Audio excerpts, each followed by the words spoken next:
और आज मेरे साथ इस बहुत ही अगर मैं ये कहूँ कि बहुत ही महत्वपूर्ण इस पत्रकार वार्ता में भारतीय जनता पार्टी के हमारे नवनियुक्त हमारे विधायक जिनको लोगों ने बहुत ही आशीर्वाद दिया, डॉक्टर भारत भूषण जी, भारतीय जनता पार्टी की हमारी राष्ट्रीय सचिव महिला मोर्चा मेरी बड़ी बहन रेखा कुमारी जी, हमारे इस कठुआ विधानसभा क्षेत्र से हमारे संयोजक हमारे बड़े भाई तिलकराज भगत जी, हमारे मंडलों के अध्यक्ष अर्पण वर्मा जी, हमारे अजय शर्मा जी, अक्षय जी और जितने भी हमारे सभी प्रमुख कार्यकर्ता हैं, आज के लिए आप लोगों को इसलिए यहाँ पर बुलाया कि पिछले दिनों चुनाव रहा और चुनाव की दृष्टि से सब लोगों ने बहुत मेहनत करी, लोगों ने अपना बहुत बेहतरीन तरीके से आशीर्वाद भी भारतीय जनता पार्टी के पक्ष में दिया। उसी के संदर्भ में लोगों का आभार व्यक्त करने के लिए आपके माध्यम से हम लोगों ने आपको लोगों का आभार व्यक्त करने के लिए आप लोगों को यहाँ पर बुलाया। तो उसी के संदर्भ में आज की ये प्रेस वार्ता रखी गई है और बहुत ही बेहतरीन तरीके से भारतीय जनता पार्टी ने प्रदर्शन करा है और लोगों ने जिस प्रकार से पार्लियामेंट्री चुनाव में भी भारतीय जनता पार्टी के पक्ष में वोट दिया था, भारतीय जनता पार्टी को मजबूत करने के लिए उस समय भी हमको मैंडेट दिया था। आदरणीय प्रधानमंत्री जी इस देश के यशस्वी प्रधानमंत्री उस समय भी बने थे, लेकिन जम्मू कश्मीर के इतिहास में पहली बार जम्मू कश्मीर में भारतीय जनता पार्टी ने पहली बार 29 सीटें जीत कर एक इतिहास रचा है। पहली बार हम लोगों ने 29 सीटें यहाँ पर जीती हैं। लोगों का एक बहुत बड़ा विश्वास भारतीय जनता पार्टी पर हमेशा से रहा है और जब जब हम लोगों ने भारतीय जनता पार्टी के एक एक कार्यकर्ता ने लोगों से किसी भी कार्य के लिए, किसी भी काज के लिए अपील लोगों से जब भी करी है तो लोगों ने उसको कहीं ना कहीं बड़े ही बेहतरीन तरीके से उसको माना भी और हमारे पक्ष में हर समय हम लोगों को सपोर्ट भी करा। उसी के संदर्भ में आज की प्रेस वार्ता है। तो मैं इस प्रेस वार्ता को आगे बढ़ाने के लिए हमारे नवनियुक्त जो हमारे कठुआ ज़िला के बहुत ही रिनाउंड जो हमारे फेस रहे हैं और आज नवनियुक्त हमारे कठुआ के एमएलए हैं, विधायक हैं और सरकार में कहीं ना कहीं मैं अगर ये कहूँ कि आने वाले दिनों में कठुआ की जो मुश्किलातें हैं, कठुआ के और भी जो मिसाइल हैं उसको हम लोग मिल के पूरा करेंगे। अब मैं निवेदन करूंगा हमारे नवनियुक्त विधायक जी से वो आपसे बातचीत करें।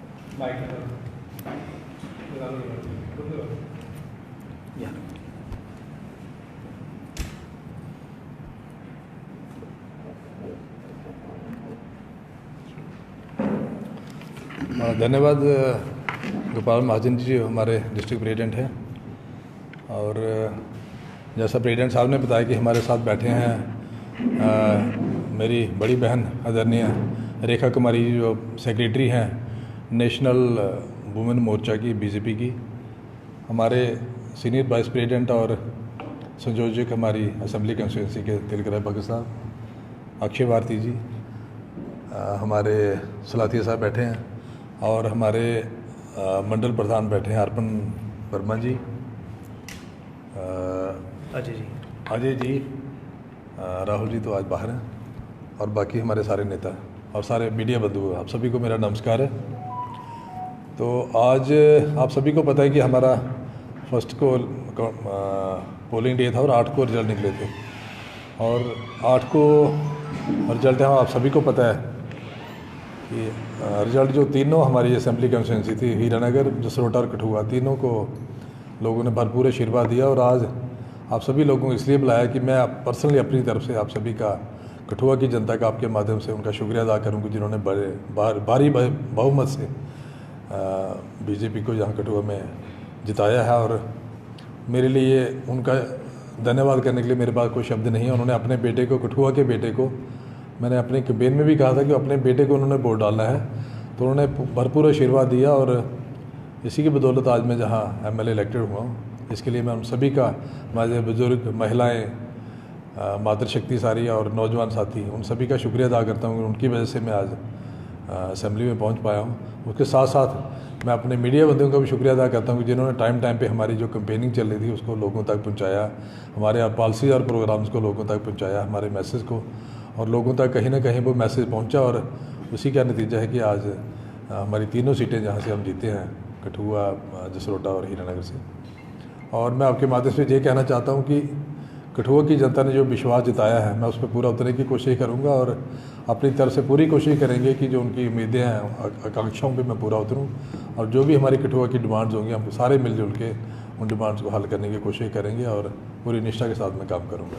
डॉक्टर साहब आपने बताया कि कठुआ के बेटे को जो है भारी बहुमत से लोगों ने जिताया। आज कठुआ की बेटियों पर ये जो है लाठियाँ बरसी गई, तो उसको आप किस तरह से देखते हैं? कोई भी नेता जो है बाहर नहीं आया, ना तो अपनी पार्टी का नेता भी बाहर आया।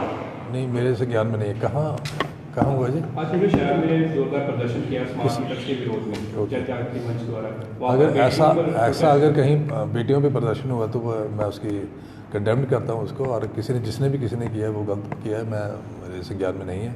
लेकिन जहाँ तक स्मार्ट मीटर्स की बात है, मैं प्रेसिडेंट साहब को ये बता रहा था कि पिछले कल हम सभी जो इलेक्टेड एमएलए हैं बीजेपी के, उनकी मीटिंग थी पार्टी मुख्यालय में। वहाँ भी हम सभी एमएलए ने ये मसला उठाया, क्योंकि बाकी जगह भी ये मसला चल रहा है। तो सभी ने ये कहा कि कलेक्टिवली हम इसके खिलाफ आवाज़ उठाएंगे कि, और गवर्नमेंट जैसे बनती है उनके नाज में लाएंगे। चीफ मिनिस्टर को मिलने की अगर जरूरत पड़ी उनको भी मिलेंगे, और कंसर्न मिनिस्टर को मिलेंगे, उनको बताएंगे कि कैसे इसको एड्रेस करना है इस इशू को। और जहाँ मैंने पर्सनली एक्शन जो पीडीडी है उनको भी अभी मैंने कहा कि आप इसको इमीडिएटली बंद करें जब तक कि गवर्नमेंट से कोई आपको नहीं आता। तो उन्होंने भी कहा कि मैं उसको स्लो डाउन करता हूँ इस पर। मैंने कहा स्लो डाउन नहीं करना, इसको इमीडिएटली बंद करो, जैसे फिर आगे करना होगा वो हम बताएंगे, जैसे गवर्नमेंट कहेगी। गवर्नमेंट को हमें मिलने दो पहले, उसके बाद उसका देखा जाएगा। तो मैं लोगों से अपील करूँगा कि फ़िलहाल वो प्रदर्शन ना करें, क्योंकि ये सारा पार्टी हमारी जो बीजेपी की हाईकमान है उसके संज्ञान में भी है, और डिस्ट्रिक्ट एडमिनिस्ट्रेशन के संज्ञान में भी मैंने लाया आज ये मसला कि ये मीटर लगाने की अभी फ़िलहाल उसको बंद करें। और अगर लगाने भी हैं तो कम से कम लोगों को पहले उसको अवेयर करना पड़ेगा इसके क्या बेनिफिट्स हैं और क्या लोगों के लिए सही है गलत है। जब लोगों को मन पूरा बन जाएगा फिर लोग अपनी मर्ज़ी से कहेंगे कि लगाओ। पहले आप उनको मोटिवेट भी नहीं कर पा रहे हो, प्रॉपर्ली अवेयर भी नहीं कर रहे हो कि क्या चीज़ है, उसका क्या आउटकम है। वो मैंने उनको कहा अवेयरनेस पार्ट आप कर सकते हो, लेकिन अभी लगाओ नहीं। तो विधायक आप खिलाफ है ना स्मार्ट मीटर्स के? मैं कह रहा हूँ कि खिलाफ, मैं कह रहा हूँ कि ये गवर्नमेंट के संज्ञान में हम सारे लाएंगे एमएलए, तो गवर्नमेंट से मिल के बैठ के सारा हम बताएंगे कि ये क्या करना है, फिर गवर्नमेंट डिसाइड करेगी कैसा करना है। लेकिन एज ए अभी इंस्टॉल करने का मैंने कहा कि उसको फिलहाल बंद करें। जिस तरह से लाठियाँ बरसी गई लोगों पर, जिन लोगों को अरेस्ट किया गया, तो क्या कठुआ विधायक जाएंगे पुलिस स्टेशन, बात करेंगे उन लोगों के लिए, क्योंकि वो भी कठुआ की जनता है, वो भी आप ही के वोटर। मैं अगर वहाँ पुलिस स्टेशन में ले गया लोगों को, 4 लोग अरेस्ट किए सर। मैं अभी प्रेस कॉन्फ्रेंस के बाद डी साहब से बात करूँगा, जो भी है उनको इमीडिएटली रिलीज करवाएंगे। लेकिन इस तरह से प्रदर्शन करना, प्रदर्शन में लोगों को लाठी बांधना क्या सही है, क्या लोकतांत्रिक तरीका है? मैं तो उसको कंडेम करता हूँ। अगर पीसफुल तरीके से कोई डेमोक्रेटिक राइट है सभी का, अगर कोई प्रोटेस्ट कर रहा है किसी मसले पे, तो हर किसी का हक है अपने मसले को उठाने का।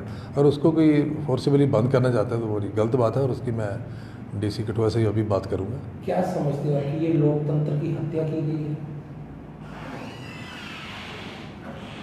मैं मानूंगा कि ये गलत किया अगर किसी ने किया, लाठीचार्ज किया, अगर वो भी लड़कियों पे किया। एक डेमोक्रेटिक राइट है, लोकतंत्र है। आप क्या समझते हैं कि लोकतंत्र की हत्या है? मैं कहता हूँ लोकतंत्र के लिए अच्छा नहीं है ऐसा करना। उनको पीसफुल तरीके से भी लोगों को समझाया जा सकता था, अगर लाठीचार्ज किया तो वो गलत बात है। डॉक्टर बात एक सवाल रहेगा, आप कठुआ के विधायक बन गए हैं, पार्टी को थोड़ा सा परे रखे, लोग आपसे अगर मिलना चाहते हैं, कोई दरबार लगाएंगे, कोई इस तरह के करेंगे आगे कार्यक्रम, ताकि लोग अपनी समस्याएं आप तक बीजेपी कार्यालय में नहीं बल्कि आपके निवास स्थान पर आके वहाँ पर बता। देखिए, मैं सवेरे 6 बजे से बैठता हूँ अपने घर में ही, और अभी आज 2 बजे तक मैं लोगों को मिल रहा था। इसके बाद भी अभी लोग बैठे हैं, इसके बाद भी मैं रात को 12 साढ़े 12 बजे तक डेली लोगों को मिल रहा हूँ। और उसके बाद जैसे ये थोड़ा रश कम होगा, फिर मैंने सोचा हुआ कि विलेज वाइज हम जाके पब्लिक दरबार लगाएंगे और सारी एडमिनिस्ट्रेशन के ऑफिसर्स लेके वहाँ लोगों की समस्या सुन के वहाँ ही उनको हल करने की कोशिश करेंगे। डॉक्टर साहब, क्या इसी तरह से ये पीपल पब्लिक जो है आपके साथ इंटरेक्शन होती रहेगी, जैसे आज 2-4 दिन पहले होती है, आप 5 सालों के लिए ऐसी इंटरेक्शन बनी रहेगी? बिल्कुल, इससे ज़्यादा और बढ़ाएंगे बिल्कुल। और मैं लोगों से मिलना मुझे ज़्यादा अच्छा लगता है, क्योंकि उनसे सीखने को भी मिलता है, उनकी प्रॉब्लम सुनने का भी लगता है कि क्या उनकी प्रॉब्लम है, और कोशिश करेंगे कि हल भी करें उनके मसले। डॉक्टर साहब, लोगों की एक निराशा है कि जीत के बाद डॉक्टर साहब जो है वो नहीं दिखे। जिस तरह वोट मांगने के लिए आए थे तब सभी आपके बड़े नेता आपके साथ थे, आपके जिला प्रधान, उप प्रधान, मंडल प्रधान सारे थे, तो लोगों की एक निराशा है कि हमने वोट भर भर के दिए, पर अब तो मोहल्लों में आके लोगों का शुक्रिया अदा करना तो बिल्कुल। देखिए, ऐसा है कि अभी 2-4 दिन पहले हमारे जसरोटा के विधायक ने लोगों का शुक्रिया अदा किया। मेरे घर में जो आ रहे हैं मैं उनका शुक्रिया अदा कर रहा हूँ, टेलीफोनिकली भी कर रहा हूँ, ऐसे फिजिकली भी कर रहा हूँ। लेकिन प्रधान साहब ने हम सभी ने एक चार्ट आउट किया कि हर विलेज वाइज हम जाएंगे, लेकिन उससे पहले हमारे मन में ये था कि पहले ओथ हो जाए, उसके बाद एक छोटा सा फंक्शन कठुआ करेंगे, सभी को बुलाएंगे, अपने कार्यकर्ता को, सिटीजन्स को। उसके बाद विलेज वाइज हम जाएंगे सारे और लोगों का शुक्रिया अदा करेंगे। ऐसा हमारा एज ए लोकल आप यहाँ के रहने वाले हैं, आपको कठुआ की हर समस्या का पता है और लोगों की भी हर समस्या का पता है कहाँ पे क्या प्रॉब्लम है। मैसेज क्या देना चाहेंगे लोगों को आप हमारे चैनल के माध्यम से? मैं यही कहना चाहूँ कि जो जो चीज़ें मेरे संज्ञान में आएंगी, नेचुरली हम उसका नोटिस में जो जो चीज़ें आएंगी उनका संज्ञान लिया जाएगा और एडमिनिस्ट्रेशन से मिलकर एक ब्रिज का काम करेंगे कि एडमिनिस्ट्रेशन और लोगों के बीच में जो एक गैप बना हुआ है पिछले 10 साल से, उसको कम करने की कोशिश करेंगे और लोगों को लगे कि नहीं कि आवाज़ हमारी सुनने वाला है, ऐसी कोशिश हमारी रहेगी। सरकार बनने जा रही है नेशनल कॉन्फ्रेंस की, किस तरह से देखते हैं कि भारतीय जनता पार्टी ने बड़े बड़े दावे किए थे, 370 की बात की थी, डोगरा सीएम की बात की थी, अब वो कुछ नज़र नहीं आ रहा। नेशनल कॉन्फ्रेंस की जो है सरकार बने, कितना लोगों की आशाओं पे पानी फिरा है? देखिए ऐसा है, ये तो डेमोक्रेसी में जो लोगों के हाथ है, ये पार्टियों के हाथ में नहीं होता। हम हर पार्टी चाहती है कि लोगों के पास जाएं और अपने पॉलिसी और प्रोग्राम लेके, लेकिन लोगों ने अगर मैंडेट दिया है तो उसको हमने हानर करना चाहिए और हम एक रिस्पॉन्सिबल अपोजिशन अच्छा अपना फर्ज निभाएंगे। सर क्या प्रायोरिटीज रहने वाली है आपकी? प्रायोरिटी यही कि कठुआ को डेवलप करना है और मैंने जैसे कहा कि एडमिनिस्ट्रेशन लोगों के बीच में एक ब्रिज का काम करेंगे और लोगों के 24/7 लोगों के लिए काम करेंगे। डॉक्टर साहब, आपको टेस्ट एक महिला ने भी बार बार नाम जिक्र किया कि कहाँ है हमारे एमएलए कठुआ, कहाँ है एमएलए, तो आपने कहा कि मेरे संज्ञान में बात नहीं, परंतु आप कितने पार्टी के कार्यकर्ता हैं, सबने वीडियोस देखी, कमेंट्स भी हुए, शेयर भी हुए, क्या किसी ने आप तक ये बात नहीं? मैं ऐसे कह रहा हूँ कि मुझे इनके काफ़ी लोगों के, इनके अपने पार्टी के लोगों के फ़ोन है। मैं ये फ़ोन मतलब इतना व्यस्त था घर में, आप आके देख लें कि मुझे 2 बजे तो मैंने ब्रेकफास्ट किया आज, तो आप अंदाजा लगा, मुझे टाइम लगा कि बाहर क्या हो रहा है क्या नहीं, अभी आपने संज्ञान में लाया, मैं बात करता हूँ डी साहब से। डॉक्टर साहब लास्ट क्वेश्चन रहेगा कि 10 साल के बाद युवा जनता को विधायक जो है देखने को मिल रहा है और हमारे नोटिस में ये बात आई है कि कौंसिल के अंदर जो भी एरिया पड़ता है कम से कम एक बार में 2 लेन और ड्रेन जो है अभी भी पेंडिंग पड़ी हैं। किस तरह से देखते हैं आप जो काम अभी पेंडिंग पड़े हैं बहुत सारी? मैं कहता हूँ 1-1, 2-2 नहीं है, काफ़ी पेंडिंग है। अब मैं शिवानगर में कैंपेनिंग के दौरान देखा तो मुझे लग रहा है कि काफ़ी लेन देन पेंडिंग है, 2-2 नहीं 20-20 होंगी जो एक वार्ड में पेंडिंग है और काफ़ी काम है करने वाला और इसको सिलसिलेवार तरीके से करेंगे। क्या उम्मीदों का ये होगा पूरी? देखिए बिल्कुल कोशिश करेंगे, लेकिन ओवरनाइट हर चीज़ नहीं हो जाएगी, सिलसिलेवार तरीके से करेंगे। सब देखते हैं कठुआ शहर जो काफ़ी फ्लोरिश हो रहा है, कमर्शियल बैंक से और टूरिस्ट हब भी बनने वाली है, इंडस्ट्रियल हब बन चुकी है। इसको एक स्मार्ट सिटी बनाने की जरूरत है और पहले इसके ऊपर कुछ काम हुआ था, वो आधा ही हुआ लेकिन पूरा नहीं हो पाया।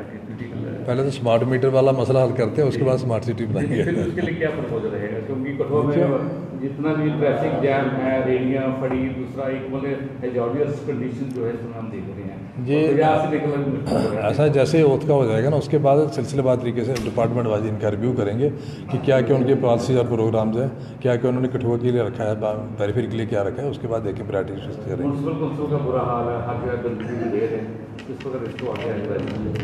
एक्चुअली ये भी मेरे नॉलेज में है, लेकिन देखेंगे, इसका भी रिव्यू करने वाले हैं। मैंने आज 6:30 बजे बुलाया CEO को भी अपने पास।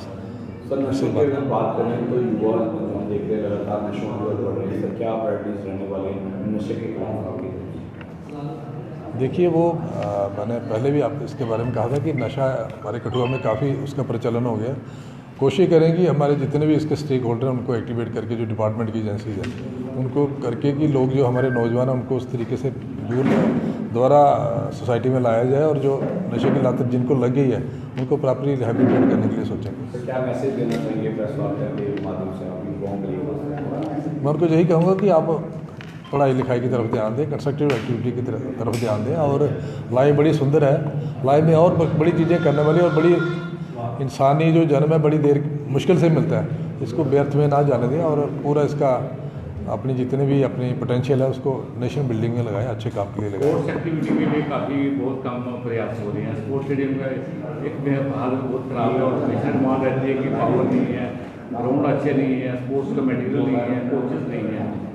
जी मैंने कहा ना कि आने वाले दिनों में हर डिपार्टमेंट में रिव्यू करेंगे और कोशिश करेंगे स्पोर्ट्स काउंसिल के भी आला ऑफिसर जहाँ बुलाए जाए उनसे बात करेंगे क्या क्या इश्यूज हैं। इंटरस्टेट बस स्टैंड की बहुत डिमांड है, जगह भी दी गई है लेकिन गाड़ी नहीं रुकती है आज तो। ये मुझे भी पता है, मैं भी कई बार जम्मू जाता था, मेरे लिए भी नहीं रुकते थे वो, तो इसका भी देखेंगे करेंगे। Thank you.